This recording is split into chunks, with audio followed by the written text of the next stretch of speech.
Okay, compound interest. So, again, actually applicable to your life. I will say banks use this formula to a certain extent. They use one that's a little bit more complicated, but this gives you a really good estimate of interest that you could earn on a bank account. And it's important to understand the terminology of it. So that way, when you go in to apply for a savings account or you go to get a credit card, all those different things, compound interest plays a part in it. So, what is compound interest? Compound interest is when you earn interest on top of interest. So, it just is continuously, it's building on itself. So, interest on top of interest. Okay. So, okay, so well, let's talk about these different parts of this formula here, and I'll kind of give you some insights as we go. So, A is just our amount of money that we have at any given time. It would help if I could spell right there.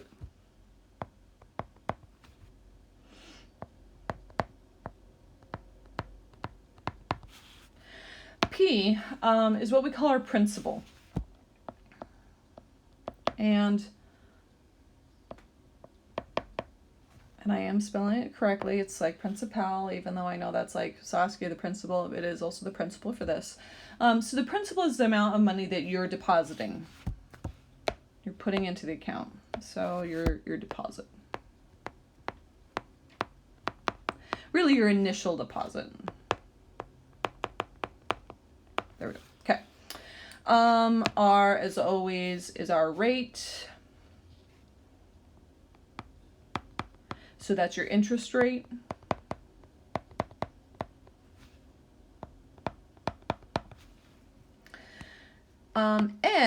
N is how many times it's compounded per year. And I'll talk about what does it mean when it's compounded here. So the number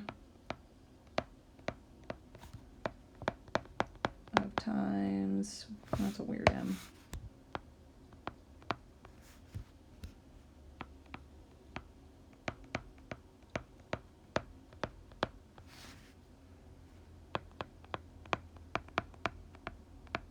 Okay. And then last but not least, T is our time.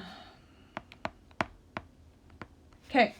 So when we talk about something being compounded, it's how many times this interest rate is being processed each year. So we could have it be daily, quarterly. I left one out for some reason. There's monthly. I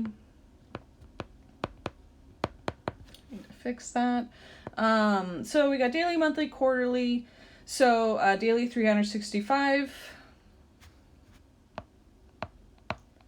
Monthly, that's 12. Quarterly, that's 4 times. Semi-annually means 2 times a year. And then annually just means 1 time a year.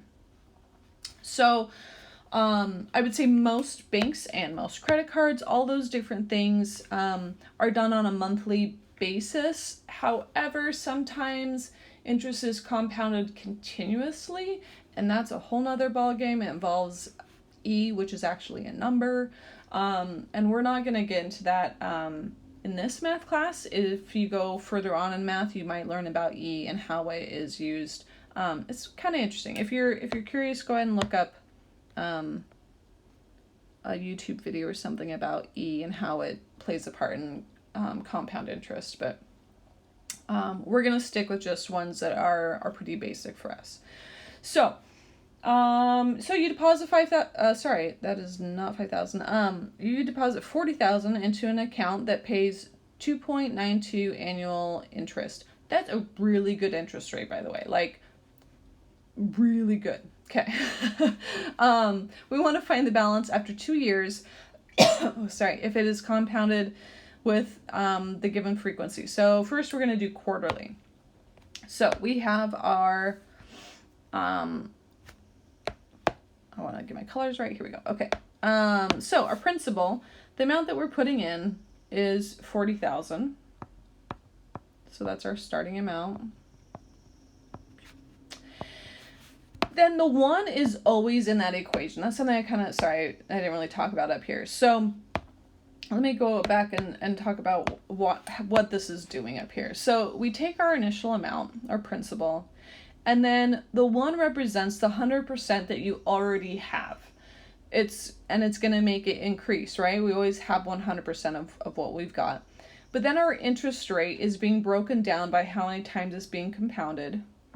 And then because time is usually in terms of years, if we're doing it a certain amount of time per year, we have to multiply how many times we're doing it by how many times or how many years we're going by.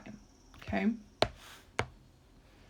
All right, so back down here, 1 plus our rate, well, our 2.92%. So that as a decimal would be 0.0292. So make sure you move the decimal 2 spots to the left.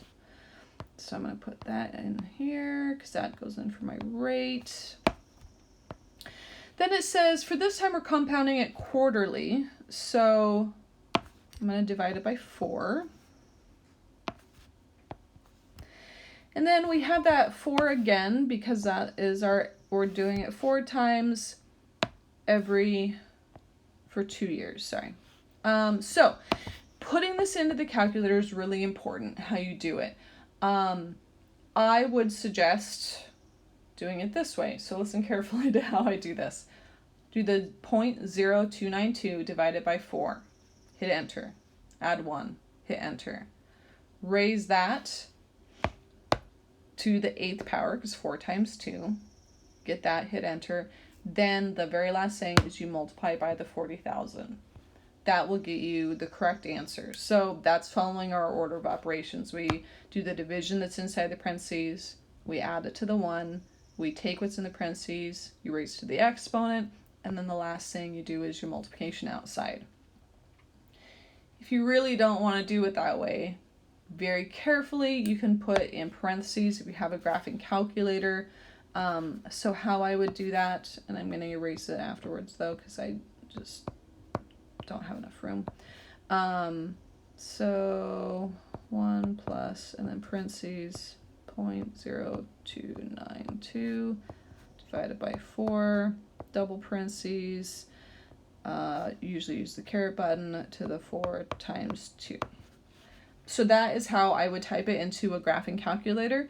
You have to be really careful with your parentheses and really pay attention to what you're doing. Okay, I guess I'll leave it there.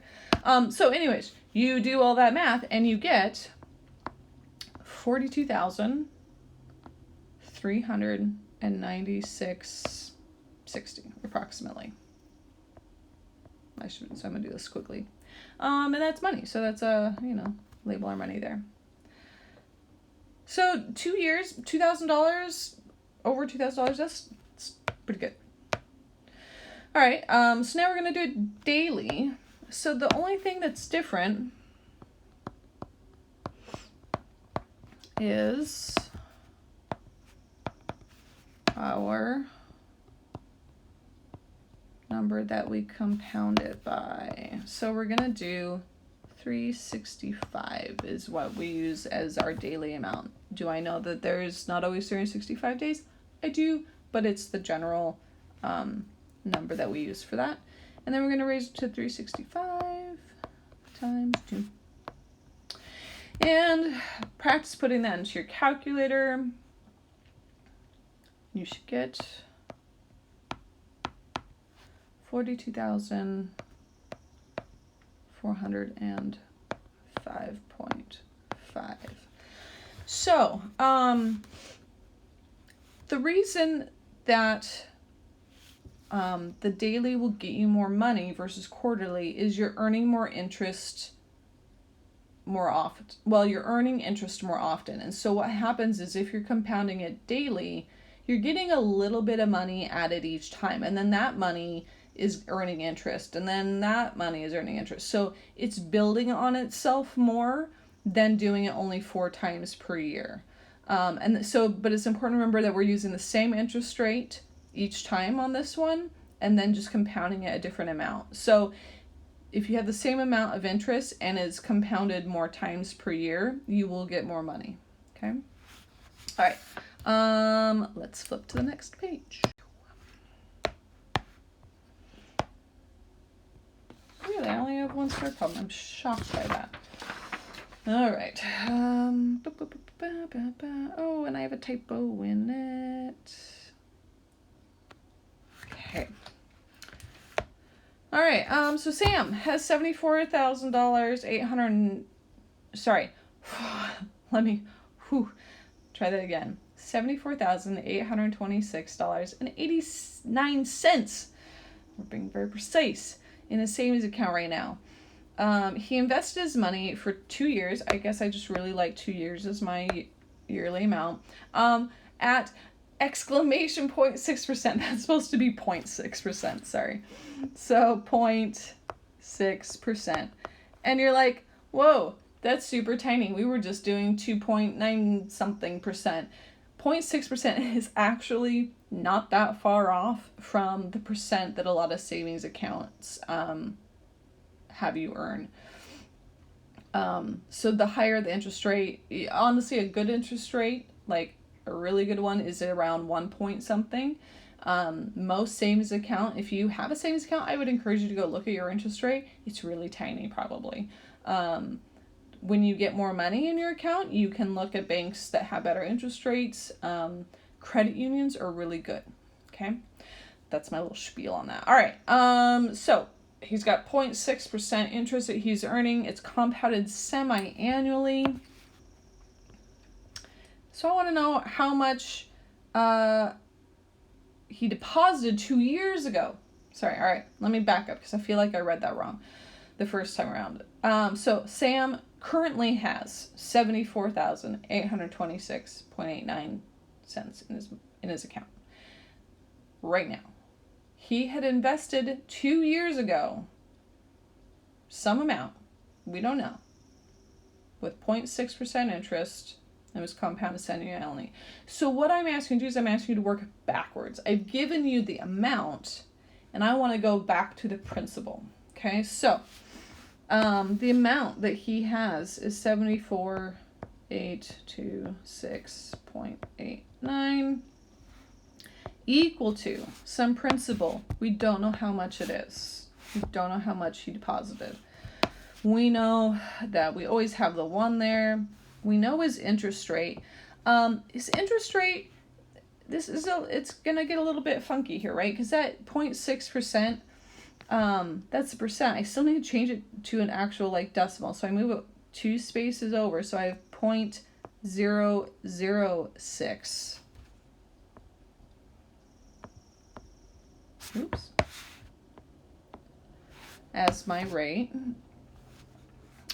It's compounded semi-annually, which is twice a year. And then he compounded twice a year for 2 years. Okay, so make sure we remember that this is our years versus how many times it's being compounded. Okay, so we need to find P.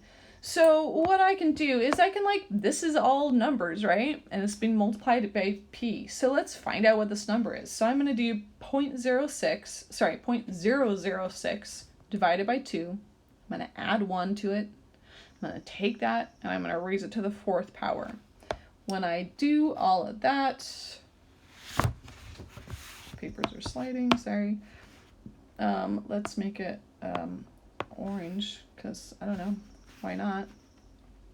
We're going to have 1.01205. So I am going quite a few decimal places out because I want to be pretty precise. I don't have to go crazy long, but enough. Okay. So I've got my money equal to my principal times this. So how do I get my principal by itself? You divide by the 1.01 blah blah blah. So I divide each side by that.